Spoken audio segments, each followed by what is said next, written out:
Careful who you have in what you call, quote, your inner circle. Oftentimes, those you put your trust in are the very people who will betray you. Tyrone Bowman Live. I have this video from Willie D Live titled High School Dropout Kills 17-year-old Friend for Fun. Let's check it out. It's hard to believe, but it's real.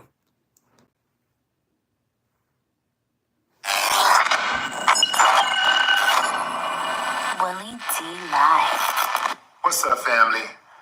A Cypress, Texas man who killed a high school friend in a late-night shooting was sentenced to 40 years in prison on Friday.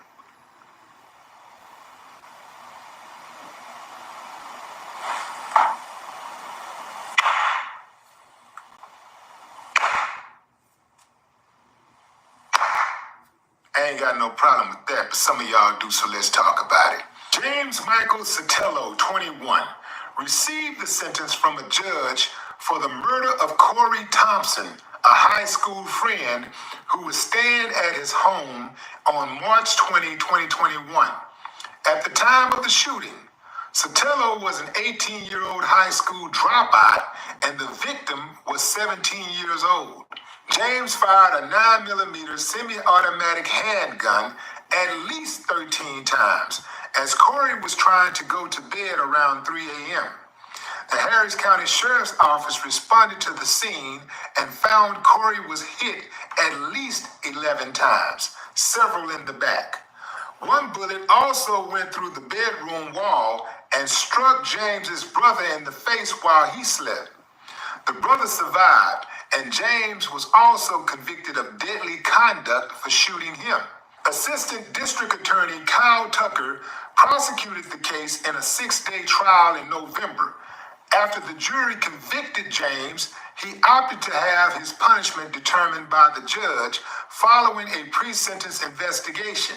8 months later, during a sentence on Friday, the judge sentenced James to 40 years in prison for the murder and 2 years for the deadly conduct. These sentences will run concurrently. Here's something I'd like to know. Why was a high school student hanging out with a dropout?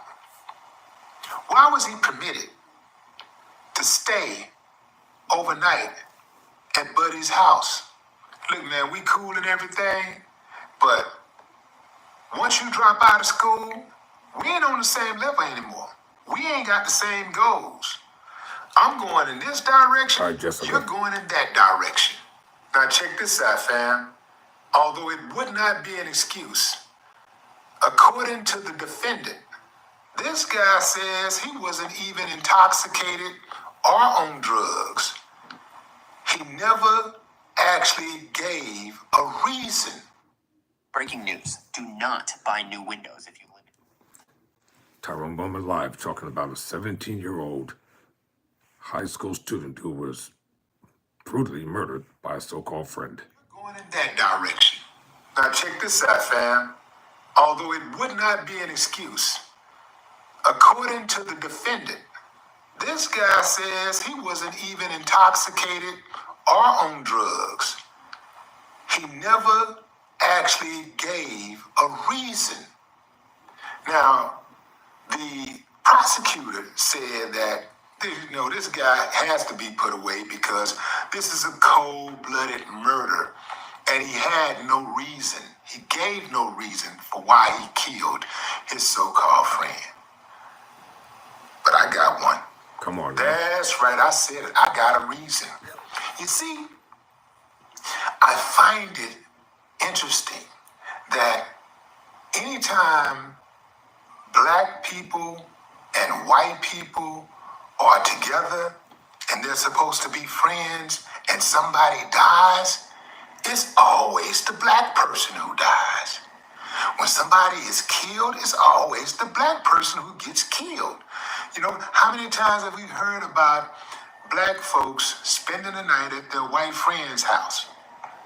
Black folks having a sleepover, or they're hanging out there hunting, they're swimming, they're fishing, they're playing basketball, and they end up somehow rolled up inside of a mat, dead. How? Why? I got a reason. I think I got it. Here's my theory. There are some white people, some, I said, not all. There are some white people who fantasize about harming black bodies.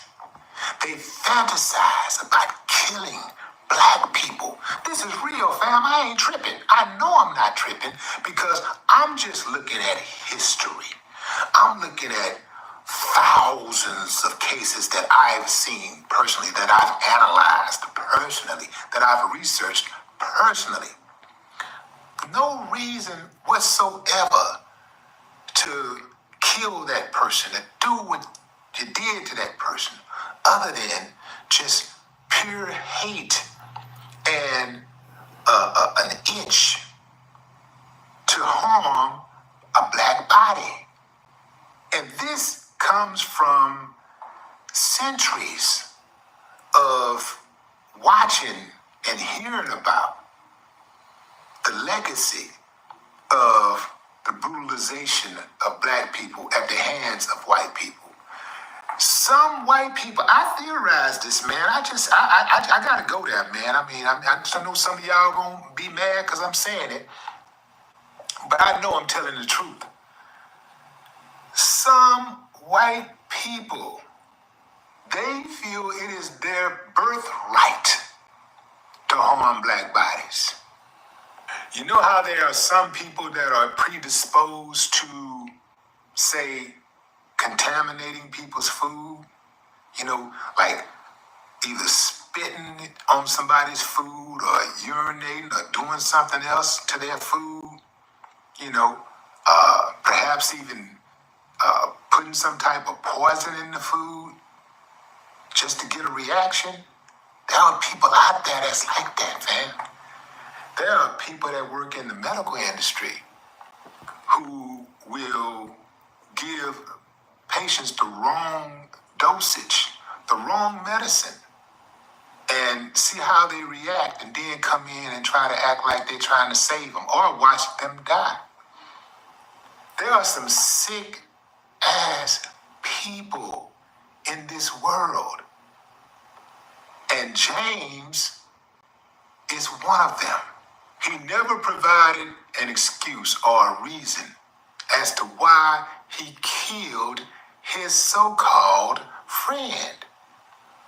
When you see these police hopping out of their squad cars and just banging on black folks, they don't even know what's going on. All they see is another officer is talking to them and they're not getting what they want out of the person.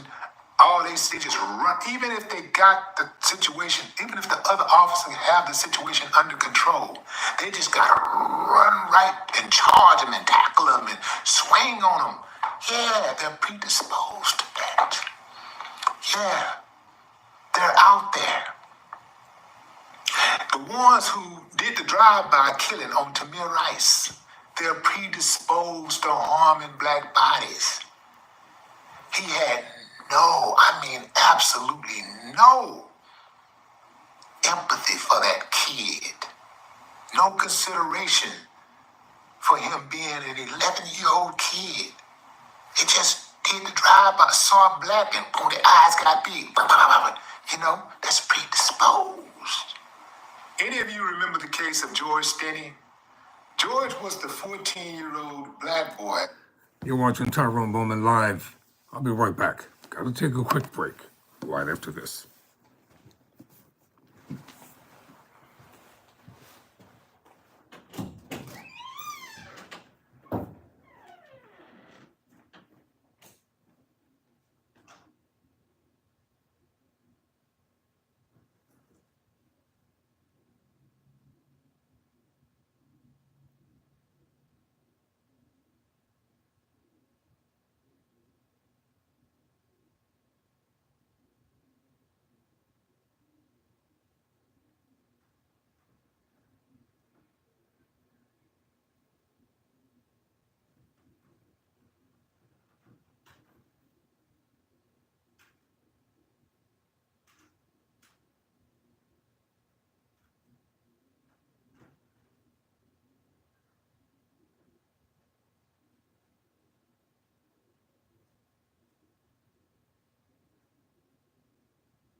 Tyrone Bowman live. I had to take a quick break here. I'm showing a video from Willie D live about a 17-year-old high school student who was brutally murdered by his so-called friend.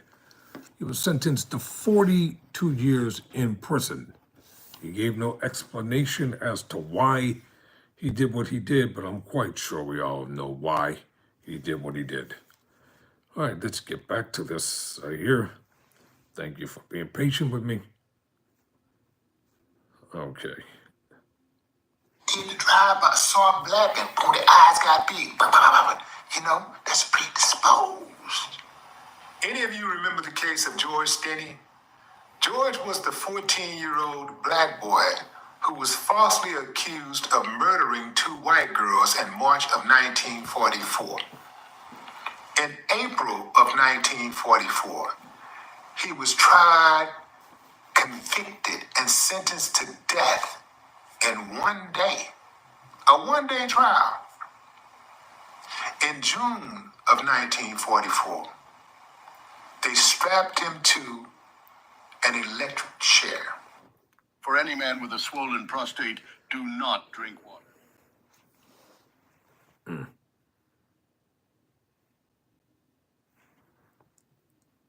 Two white girls in March of 1944.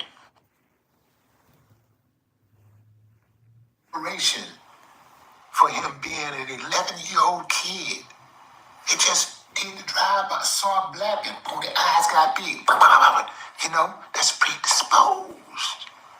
Any of you remember the case of George Stinney? George was the 14-year-old black boy who was falsely accused of murdering two white girls in March of 1944.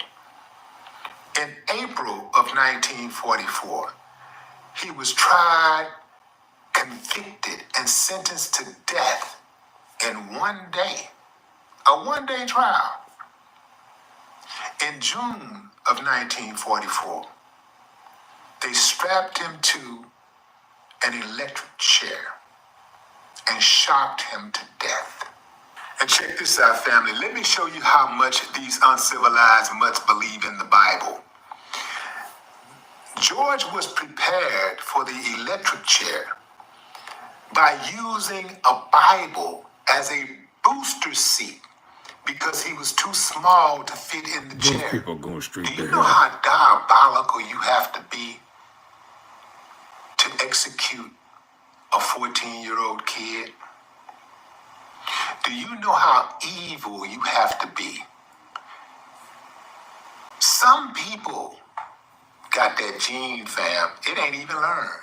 Some people got it. I believe some people got it in them. They just got it. They got the gene. And there's a lot of them out there. So you got to be careful. You got to be careful because you might have a cool white buddy, but your white buddy, brother or sister or cousin or friend of a friend might have it on his mind. And guess what happens? What I've seen happen in 100% of the cases. If it go down and a black person gets killed, the other white people, no matter how close they were to you, covers for them. I have yet to see a case where a black person was hanging out with their white friends and ended up dead, and a white person turned on them and said, no, this is what really happened. No, man, no. They stick together. Birds of a feather flock together. So perhaps that friend that you thought you had, was the cool one, really wasn't all that cool. In fact, I ain't got to say perhaps. If they pulled one of those type of numbers, then no, they was not who you thought they were. It was not who you thought they were. And that's fact, you see? I'm not going to be silent so anybody else can be comfortable. I'm going to give you the truth. I'm going to tell you these hard truths. Shit is sad, man. It is sad. I'm not predisposed to harming anybody unless they try to harm me or mine. And then I turn into Rakim, you'll see a side of me that you never seen. Yeah. No more talk. There are two types of people who Now I'm going to conclude this video because I just went over to Google and I Googled some information here and I'm going to read it. In 1944, a 14-year-old, I'm quoting now, a 14-year-old African-American boy named George Stinney Jr. was executed in South Carolina for the murder of two young white girls. He was the youngest person executed in the U.S. during the 20th century. The victims were 11-year-old Betty June Binnicker and 8-year-old Mary Emma Thymes. Stinney's trial, conviction, and death sentence all occurred on the same day, and he was executed by electric chair on June 16, 1944. Had him sitting on top of a Bible. Listen to this. 100 years later, his conviction was vacated in 2014 by a South Carolina court, which ruled he did not receive a fair trial. Stinney's case is frequently cited in discussions about the death penalty. Let's put it this way. No, they know they effed up. How are you going to vacate a sentence and declare somebody innocent of a crime that they was alleged to have committed 100 years later? Every racist, every slave owner, every bigot, they're going to stand before God. I don't care if you white evangelical racist Christians don't like what I'm saying, because you have aided and abetted racism and bigotry in this country, and you're still doing it right now. Now that the election is over, you're someplace hiding and begging black people for money to help your ministries and stuff stay afloat. Oh, I'm watching you, and I'm going to call you out. I'm going to find out every wrong thing that you white, racist, bigoted, evangelical preachers have done. And I'm going to talk about it. You're not going to use my people anymore. That day, that time is over. Never surrender.